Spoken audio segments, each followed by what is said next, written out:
Bonjour à tous et bienvenue pour ce nouvel épisode sur Qu'est-ce ça tourne, Radio Thiel qui reçoit Maxime Potard de la compagnie Muerto Coco.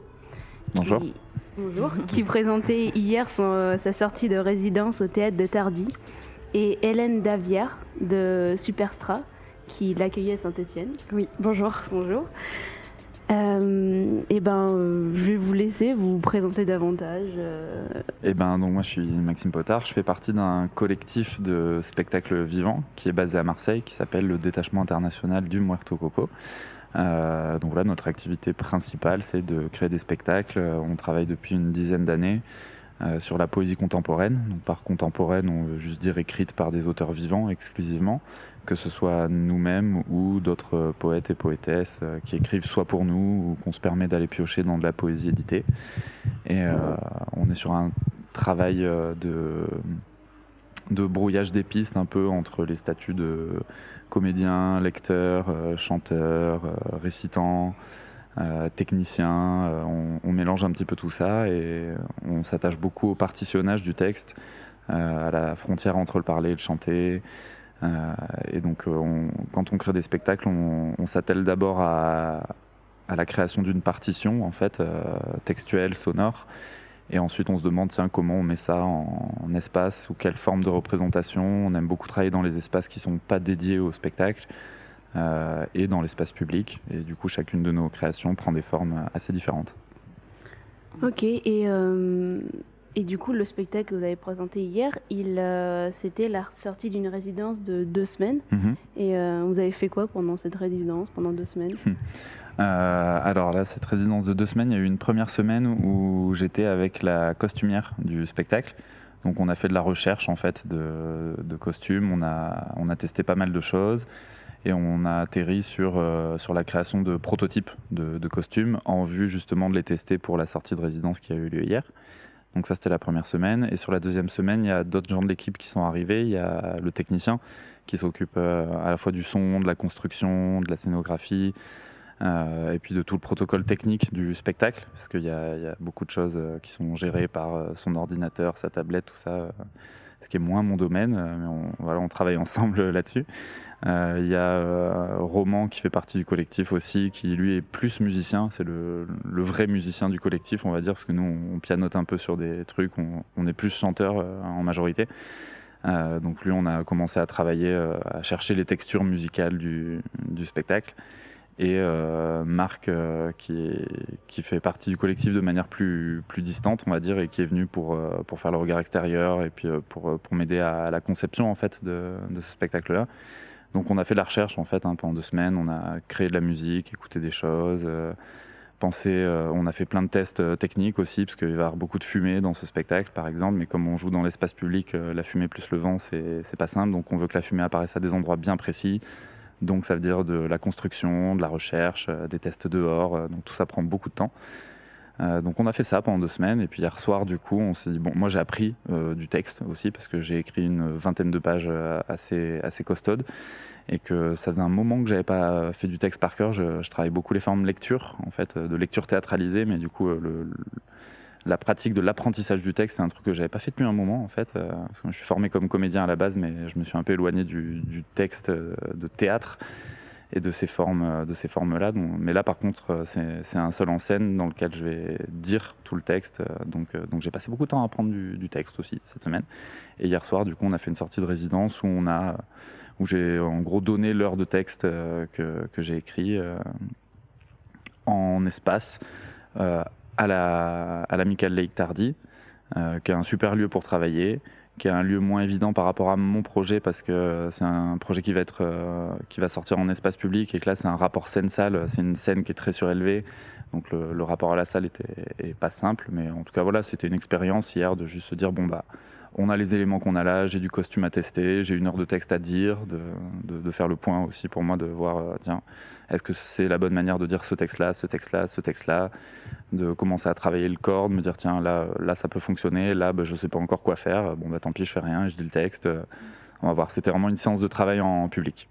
Et moi, j'ai pas pu être là du coup hier pour votre représentation. Je suis grave dégoûtée, mais j'ai appris que du coup il y avait de la danse dans votre truc. Et est-ce que pendant votre résidence, vous avez été accompagné par un chorégraphe Alors pas pendant celle-là, mais il y a un chorégraphe qui me suit sur la création et ça va être l'objet de la prochaine résidence qui sera en espace public aussi, vu que là le printemps va le permettre. Mais les résidences d'hiver, même quand tu travailles en espace public, tu les fais dans des endroits intérieurs. Et donc oui, il y a ce chorégraphe qui travaille avec moi, qui me fait le regard extérieur et qui bien sûr m'aide à me mettre en mouvement. Après l'idée c'est que c'est moi qui lui propose des choses. Je dis je veux faire ça, je lui montre des choses et puis il me dit ok là c'est intéressant, ok attention là tu me montres quelque chose mais c'est pas développé.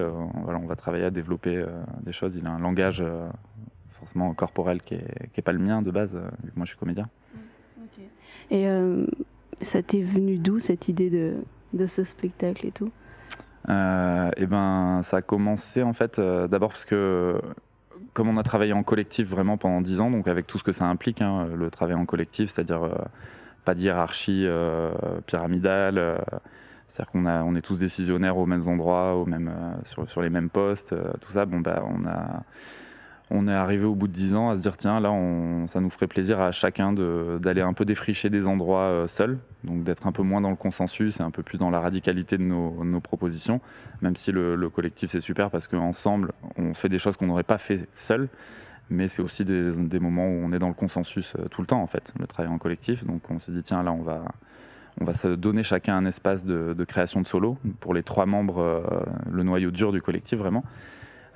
Et du coup je me suis dit c'est une super idée, mais après je me dis tiens qu'est-ce que je vais raconter moi sans les autres, ce sujet-là il est venu parce que c'est une des choses qui m'habite le plus dans le monde dans lequel on vit. Enfin, après il y a plein d'autres sujets qui me touchent évidemment, mais en tant qu'artiste moi j'aime bien parler de ce qui me concerne en fait et de pas parler à la place des autres sur des sujets qui peuvent me concerner aussi mais dont je suis pas le premier, sur lesquels je suis pas en première ligne on va dire. Mais là, ce sujet-là, en l'occurrence, pour moi, il concerne tout le monde. Après, ma manière de le nommer, ce sujet, elle évolue au fur et à mesure que le projet évolue aussi. Là, en ce moment, ce que j'aime bien dire cette semaine, c'est que j'ai envie de mettre le doigt sur la fiction dans laquelle on vit, en fait, avec nos codes genrés, en fait. C'est vraiment cette fiction-là où je me dis, mais vraiment, plus j'avance, plus je me dis, mais quelle fiction, en fait. Après, on l'aime ou on l'aime pas. Enfin, moi, ce qui m'intéresse, c'est au moins d'arriver à se déplacer un tout petit peu pour au moins arriver à la regarder comme telle. C'est-à-dire, on vit dans une fiction. Après, on peut en discuter, on en fait ce qu'on veut, mais le truc sur lequel je ne démordrai pas, c'est que c'est une fiction. Et du coup, je savais que ça allait être ce sujet-là que j'avais envie de fouiller. Et le mot virilité, il m'a un peu sauté dans l'esprit sans que je comprenne pourquoi. Et puis du coup, en réfléchissant un peu, en fait, j'ai commencé par me demander, tiens, c'est quoi la définition de virilité ? Du coup, avant même d'ouvrir le dictionnaire, parce que j'aime bien ouvrir le dictionnaire quand je cherche sur des trucs, de commencer bêtement par ça, je me suis dit, tiens, si je devais donner la définition de ce mot, je ne saurais pas vraiment le faire. Donc j'ai essayé de le faire un peu, d'écrire quelque chose, de me dire, tiens, je le nommerai comme ça. Et puis après j'ai ouvert le dictionnaire, je me suis dit ça a pas grand chose à voir, et puis ça m'a pas appris grand chose, c'est une définition qui était très vague. Du coup j'ai commencé à descendre dans la rue à Marseille et à poser cette question à plein de gens dans la rue, en terrasse des cafés, tout ça, et puis du coup j'ai vu que les réponses étaient très diverses. Donc je me dis tiens, c'est quoi la définition d'un mot ? Est-ce que c'est le sens, ce qui est écrit dans le dictionnaire et le sens commun que nous en donne l'Académie française pour tous les francophones, ou est-ce que c'est une espèce de photo qui est faite de tous les imaginaires des gens en fait, à un instant T aussi, sur un mot donné. Et puis du coup ça a commencé à créer de la matière texte parce que en posant cette question forcément les personnes essaient de répondre, mais très vite les discussions rentrent dans des endroits très intimes et cette matière là elle m'a semblé intéressante, donc du coup je me suis dit ok je me lance sur ça. Donc j'ai continué les interviews, faire des entretiens plus longs, il y a des entretiens qui ont été jusqu'à 6 heures. Et puis voilà, je me suis dit maintenant que j'ai cette matière et que j'ai un peu cette espèce de photo que j'ai prise comme ça, qui est pas qui est pas exhaustive dans le sens où finalement ça peut pas prétendre à représenter. J'ai pas pu interviewer tous les francophones du monde, mais en tout cas j'ai essayé de faire en sorte qu'elle soit le plus exhaustive possible en termes de diversité sociale, de genre, d'âge. Et du coup, maintenant que j'ai cette photo, j'en fais quoi ? Comment moi je me balade dedans ? Quels endroits j'ai envie de dire de ce que j'ai entendu ? Qu'est-ce que je raconte de moi au milieu de ça ? Parce que ça reste un spectacle très subjectif. Donc voilà comment c'est venu. Et la danse c'est venu alors que je suis pas danseur, hein, effectivement. Parce que pour moi il y a quelque chose, enfin le mouvement, la question du genre et de la codification du mouvement par rapport à nos genres, elle me semble essentielle aussi, et que moi quand j'étais ado, quand j'avais votre âge à peu près, je voyais que au niveau de la danse il se passait quelque chose, parce que pour le coup on pouvait me pointer du doigt comme étant défaillant au niveau de la virilité, mais pas dans la danse, alors que pourtant je dansais vraiment comme Rihanna ou Beyoncé dans mes booms. Mais à cet endroit-là, ça avait l'air de gêner personne. Donc je me dis, tiens, c'est étrange qu'à cet endroit-là, il y a un truc, un espèce d'endroit de liberté que je saisis pas bien, mais qui a l'air de mettre tout le monde d'accord, et en même temps qui cristallise aussi plein de tensions, quoi. Donc je me suis dit, tiens, ce serait intéressant que la danse soit dans ce spectacle, et ça m'intéressait aussi de danser dans un spectacle en n'étant pas danseur de formation, en n'étant pas dans la technique de la danse, mais juste en étant une personne qui danse. Cette envie de faire quelque chose autour de ce thème-là, de la virilité masculine et tout, est-ce que c'est peut-être parce que personnellement, je peux te tutoyer, tu as été victime d'oppression, des codes civils, des codes de masculinité dans notre société, etc. Et du coup, c'est comme ça que tu as ressenti le besoin de... Oui, bien sûr. C'est sûr que, comme je disais, je parle que de choses qui me concernent forcément, et sûrement que le moteur profond pour parler de ça, il se situe à cet endroit-là, bien sûr, d'oppression, quoi. Après, c'est toujours un endroit, comment dire. J'essaie de pas me placer en tant que victime à cet endroit-là, donc c'est une grosse question de comment je raconte ça, comment rétrospectivement je peux raconter cette expérience-là sans me mettre en posture de victime, à la fois parce que c'est pas la posture qui me semble la plus intéressante, et puis parce que aussi, j'essaie de jamais oublier que je suis aussi un homme blanc, cisgenre, et qu'on a beau être oppressé à un endroit, on est aussi oppresseur à d'autres, et tout ça c'est une grande globalité. Donc la posture de victime, c'est pas celle qui m'intéresse le plus comme porte d'entrée sur ce spectacle et sur cette recherche-là, mais c'est sûrement un des moteurs profonds, bien sûr. Donc, avant que tu te lances dans ce projet solo, tu disais que tu savais pas trop quoi en faire, etc.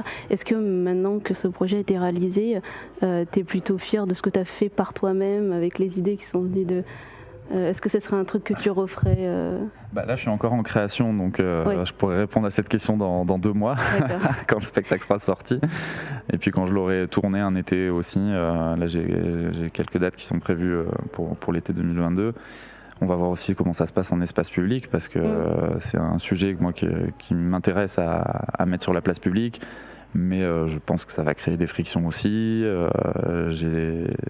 La scénographie, c'est un salon, donc c'est une espèce de bulle intime que je pose en extérieur, dans laquelle moi j'essaie de laisser ma liberté agir. Donc ça veut dire que je me fringue comme j'ai envie de me fringuer dans ce spectacle, et ça va créer des tensions, c'est sûr, parce que c'est hors des codes genre actuels.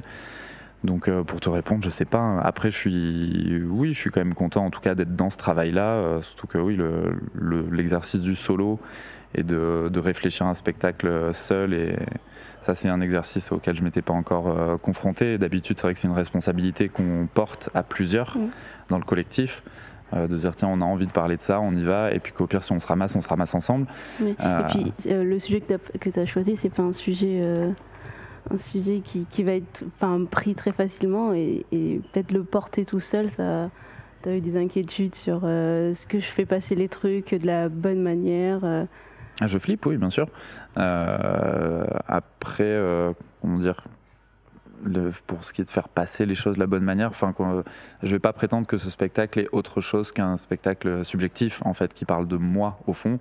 Même si dans ce spectacle-là, je relais la parole de beaucoup de gens qui ne sont pas moi, qui sont les personnes que j'ai interviewées. Donc, c'est un peu flou en ce moment. Justement, là, je suis vraiment plongé là-dedans entre les paroles qui ne sont pas les miennes, celles qui sont les miennes, de voir comment tout ça, cette mosaïque-là, en fait, de texte, comment je la dis de manière juste, un endroit où à la fois je me cache pas derrière les témoignages des autres, mais aussi où je suis intègre dans la manière de restituer les paroles qui ne sont pas les miennes. C'est le questionnement du moment là, c'est le travail qui me reste à faire un peu, justement, de savoir comment je me place dans tout ça. Et justement dans le travail qui te reste à faire, donc tu m'as dit qu'il y avait la danse qui venait avec la prochaine résidence. Il y a quoi d'autre qui n'est pas encore fini et qui reste à finir ou à modifier? Je pense que ce que tu as fait hier, c'était aussi pour te rendre compte d'avoir un premier essai, de te dire, en fait, finalement, ça en public, ça va pas. Et est-ce que tu as remarqué des trucs à modifier et tout?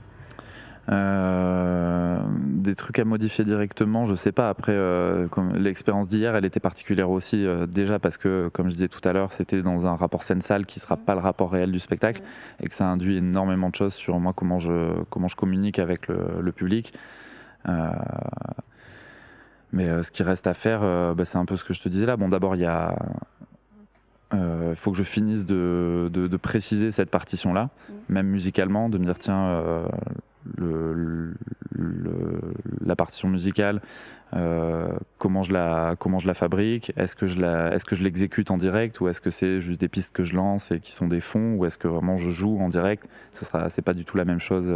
Ça donne pas le même rapport au texte et le même rapport au fait de délivrer ce spectacle-là. Il me reste le travail de danse, comme je disais. Est-ce que la danse, elle vient faire respirer les textes, ou est-ce que il y a des textes qui sont dansés aussi et parlés en même temps? Ça, c'est tout un tas de questions que j'ai pas encore résolues. Après, il me reste la scénographie à finir de bricoler, concrètement, de fabriquer les costumes aussi. Et puis d'apprivoiser l'espace public avec ça, de travailler. Je vais faire un travail avec des amateurs aussi pour chaque représentation. L'idée, c'est de faire un atelier de danse avec une dizaine d'amateurs en amont de la représentation et de les intégrer aux 10 dernières minutes du spectacle. C'est-à-dire que j'aurais été seul pendant 1 heure à peu près, et que les 10 dernières minutes, il y a ces personnes-là qui se rajoutent, donc des intimités aussi qui se rajoutent à la mienne. Donc il y a aussi tout ce travail-là de dire, tiens, comment on va les emmener dans ce travail-là, comment on va mettre ça en scène. Ça, c'est encore c'est une intuition. On a l'intuition que ça va marcher et que ça va être chouette, mais on n'a pas fait ce travail encore. Ok. Et tu nous l'as répété plusieurs fois. Ton but avec ce spectacle, c'est de le jouer dans un espace public. Et pourquoi ce choix? Pourquoi l'espace public? Ouais, pourquoi? Parce que l'espace public, c'est l'espace qui nous ordonne le plus de performer nos genres, en fait. C'est là où on est le plus obligé de le faire. Donc c'est dans cet espace-là que j'ai envie de foutre un peu le bordel, en fait, et d'affirmer que nos intimes, en fait, devraient avoir plus de place dans cet espace-là. Donc c'est dehors que j'ai envie de le faire. Ouais. Et puis le public de rue n'est pas le même public que celui qui va en salle. Il y en a, bien sûr, qu'on retrouve aux 2 endroits, mais c'est pas la même chose. Ok. Alors du coup, tu nous as dit que tu avais beaucoup de mal à définir la virilité dans ton spectacle, mais dans les premières définitions de la virilité, tu parles beaucoup des poils. Est-ce que tu peux nous en dire plus, et pourquoi ce choix-là? C'est pas mon choix, en fait. C'est ce texte-là dont tu parles. En fait, au début, quand je suis sorti dans la rue, la première question que j'ai posée aux personnes avant d'aller plus loin, c'était: est-ce que tu peux me définir la virilité en un mot? me donner le premier mot qui pour toi la définit ou le premier mot que ça t'évoque. Donc j'ai posé cette question à peut-être 200 personnes dans la rue. Donc à chaque fois j'ai eu des mots qui m'ont été donnés, que j'ai notés. Et donc le passage dont tu parles, c'est la lecture de ces 150 mots, quoi. Et du coup, sur 150, oui, il y a plus d'une personne sur 3 qui m'a répondu le mot poil. Je me suis dit, tiens, je ne l'avais pas vu venir. Et ça me semble, du coup, là, c'est cette liste-là que je restitue telle qu'elle m'a été communiquée. D'accord, ok. Donc, dans ton spectacle, il y a une voix off qui parle un peu au nous. Pourquoi ce choix Qu'est-ce que ça veut dire? Alors oui, c'est marrant tiens, que tu le nommes comme une voix off, parce que c'est vrai que chaque fois que parce que c'est dit en direct, c'est moi qui le dis, mais à chaque fois je le dis de dos. Et ben en fait cette matière texte là, c'est une matière poétique que j'ai écrit moi, et qui est en fait la parole de alors bon, là, peut-être les auditeurs ont du mal à voir de quoi on parle parce qu'ils n'ont pas forcément vu la sortie de résidence hier. Mais en gros, dans toute la partie qui est le cher journal, c'est-à-dire mon journal de bord de mon expérience au travers de cette recherche. Je ne sais pas si tu te souviens, je nomme une créature divine dans des rêves que je fais, qu'on retrouve à plusieurs époques. Donc on la retrouve dans mes rêves à l'Antiquité avec les Romains, on la retrouve avec Christophe Colomb sur son bateau, on la retrouve avec Napoléon et puis De Gaulle qui arrive, qui est pas de la même époque mais qui arrive quand même dans ce rêve parce que c'est mes rêves, du coup je peux en raconter ce que je veux. Et donc il y a cette créature qui apparaît à toutes les époques pour parler à des hommes, pour parler à des conquérants et pour essayer de leur demander de se calmer un petit peu. Et peut-être d'aller explorer autre chose, des choses qui sont en eux peut-être. Et du coup en fait cette matière-là, le nous dont tu parles, ce que tu nommais comme la voix off, en fait pour moi c'est la parole de cette créature-là, qu'au début j'aime bien poser sans donner le code, parce que effectivement le premier texte du spectacle c'est une parole de cette créature-là qui parle en nous, qui dit tout le temps nous sommes ci ou nous fait ça. J'ai fait exprès un peu de déstructurer les conjugaisons et les temps pour brouiller un peu les pistes en fait, et que cette créature elle parle de nous, mais on ne sait pas vraiment qui c'est ce nous. Est-ce que c'est nous les humains? Est-ce que c'est nous les hommes? Est-ce que c'est nous on ne sait pas vraiment. Est-ce qu'elle parle d'elle-même? On ne sait pas trop. Donc au début j'aime bien entretenir le flou là-dessus, et au fur et à mesure qu'on la retrouve et qu'on commence à la voir apparaître dans les rêves, on comprend que c'est elle. Mais bon, si tu me poses la question, c'est que c'est pas assez clair, donc tu vois, c'est bien. C'est que j'ai un travail de clarification à faire à ce niveau-là. Tu expliques pendant le spectacle que peu de garçons écrivent sur la masculinité. Ce spectacle est-il une manière pour toi d'y contribuer? Bah oui, oui, bien sûr. Alors après cet extrait-là dont tu parles, c'est une parole qui n'est pas de moi. Parce que comme il y a plein de paroles qui sont pas de moi, et il y en a qui le sont dans le spectacle, et c'est vrai que la frontière est assez mince. Ça c'est Virginie Despentes qui a écrit ça dans King Kong Theory, qui est un essai théorique sur le féminisme, et qui est un peu daté maintenant. Donc entre-temps la situation a un peu évolué, il y a quand même quelques hommes qui se sont mis à écrire des essais théoriques sur la masculinité. Mais je trouvais que ça valait quand même encore le coup d'être dit, parce qu'ils sont encore minoritaires en fait, et que la plupart des essais qu'on trouve sur le genre, c'est des femmes qui les écrivent, ou des personnes non binaires. Donc oui, pour moi, oui, c'est une manière de participer à ça, c'est sûr. C'est une manière de dire, tiens, je fais ce que j'aime en faisant un spectacle, et j'essaie d'apporter ma petite pierre à l'édifice qui est la grande ouverture du débat sur les masculinités. Ouais. Et du coup là, c'est un peu la même question, mais au final, tu proposes ce spectacle dans quel but? Est-ce que c'est une critique, une réflexion? C'est une bonne question. Je crois que c'est des mots que je poserai pas forcément sur ma pratique du spectacle. Pour moi, ce qui m'intéresse dans le spectacle, comment dire, alors après c'est vrai que c'est assez par rapport à ce spectacle-là, c'est un peu différent, mais globalement pour moi, faire un spectacle en soi, c'est déjà, c'est un geste politique et c'est un geste poétique. C'est affirmer beaucoup de choses en fait, ne serait-ce que sur le fait de se réunir ensemble pour écouter des mots, pour en dire, pour faire ça. Mais le mot critique ou qu'est-ce que tu as dit, critique ou une réflexion. Ou une réflexion. Oui, c'est une réflexion, c'est sûr. Enfin, le spectacle s'appelle Danser dans mon petit salon sans me poser de questions, mais c'est un titre à double sens parce qu'il y a sans poser de questions, c'est-à-dire ne pas me poser de questions sur mon genre et trouver une liberté là-dedans. Et en même temps, le spectacle ne fait que ça, en poser des questions.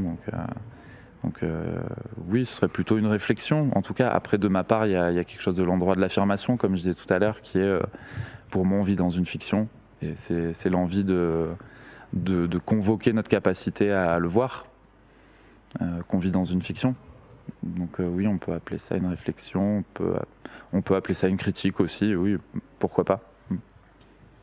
Est-ce que tu as l'impression que les manières d'envisager le masculin et le féminin sont en train d'évoluer et par quels moyens ? Les miennes ou les nôtres globalement ? Général. En général ? Oui, c'est en train d'évoluer, ça c'est sûr, parce que depuis, à notre époque, en tout cas, le féminisme a lancé a ouvert cette porte-là. Après, je pense que ça a déjà été le cas à plein d'époques de l'histoire, mais que l'histoire nous est pas forcément racontée comme ça. Et que comment dire, c'est pas depuis le début de l'humanité, c'est pas un chemin qui fait que monter comme ça et c'est pas un truc qui fait que s'ouvrir. Je pense qu'il y a eu des périodes de liberté et de sociétés moins codifiées et qui ont moins fonctionné sur ce système-là, mais que l'histoire elle fait que elle est en dents de scie avec ça. Et puis ça dépend de quelle époque on parle et de quels endroits de la planète on parle. Mais là, oui, pour ce qui est de notre époque, depuis le féminisme, c'est en train d'évoluer.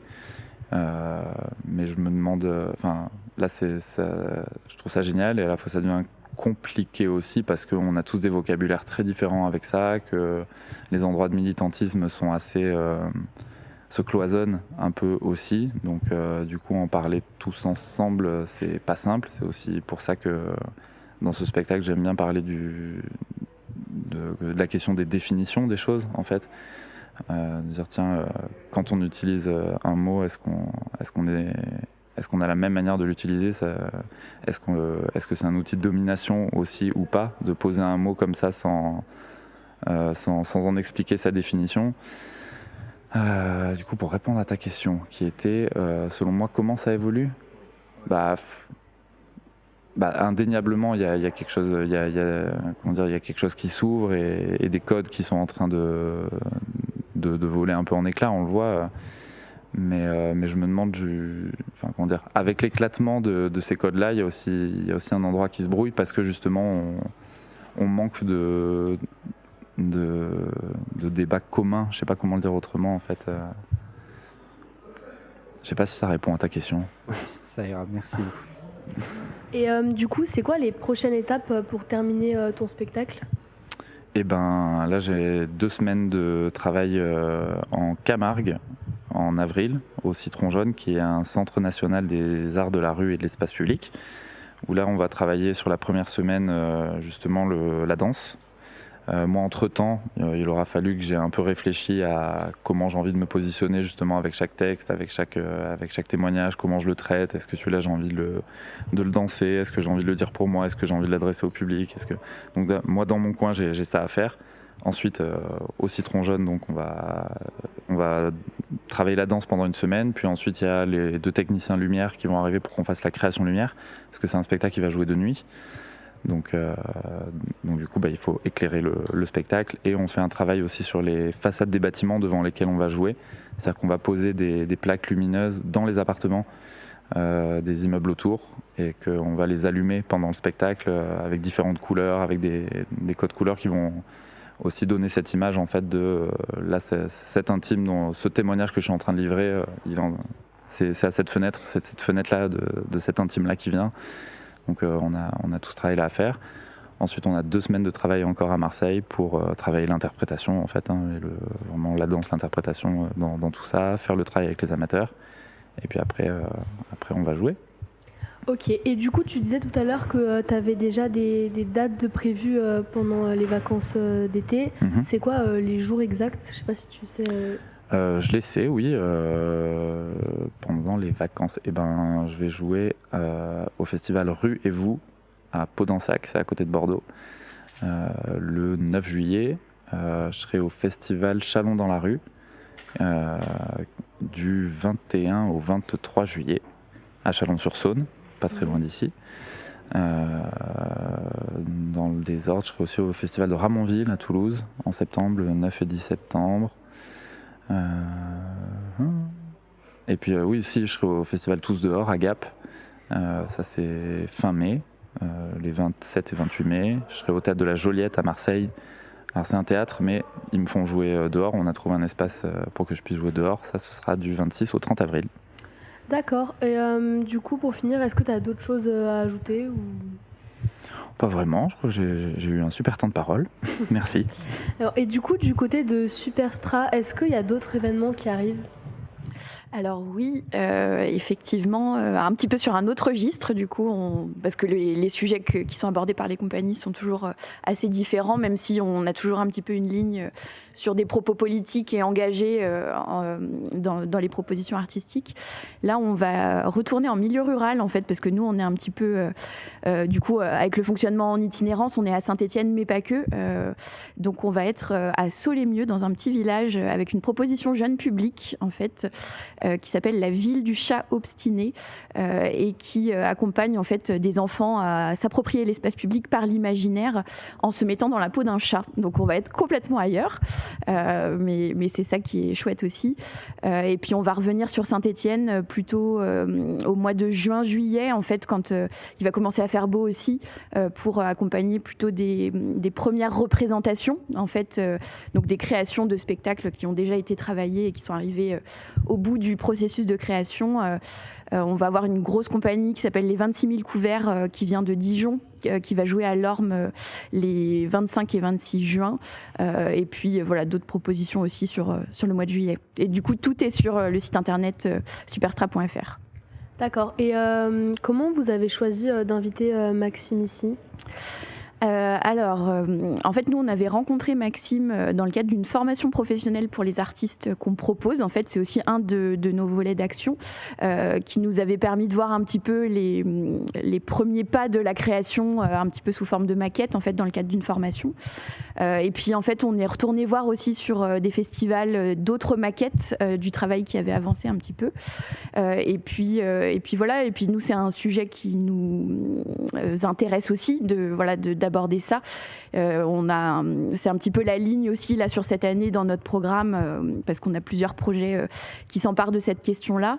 Et puis, en fait, c'est vrai qu'aussi après la période de Covid, qui nous a un petit peu tous isolés les uns des autres, qui a renforcé un petit peu des positions renfermées les unes sur les autres, qui se traduisent aussi aujourd'hui de manière politique ou autre. On avait bien envie de remettre au premier plan ce sujet-là, aussi à travers les projets artistiques, et de montrer un petit peu tout ce qu'il peut y avoir entre deux extrémités du curseur et de sortir un petit peu de ces positions figées et faciles. Voilà. D'accord, et merci beaucoup d'être venu à notre rencontre. Et du côté de la MJC, donc on propose 2 spectacles sur des thèmes pas si éloignés, donc mercredi prochain, le 17 à 19h30, donc Portrait détaillé et Je suis une sirène de la compagnie La Ponctuelle. Donc c'était Eva, Erwan et Anna Lali en compagnie de Maxime et Hélène, et on se retrouve bientôt sur radiotilleul.org.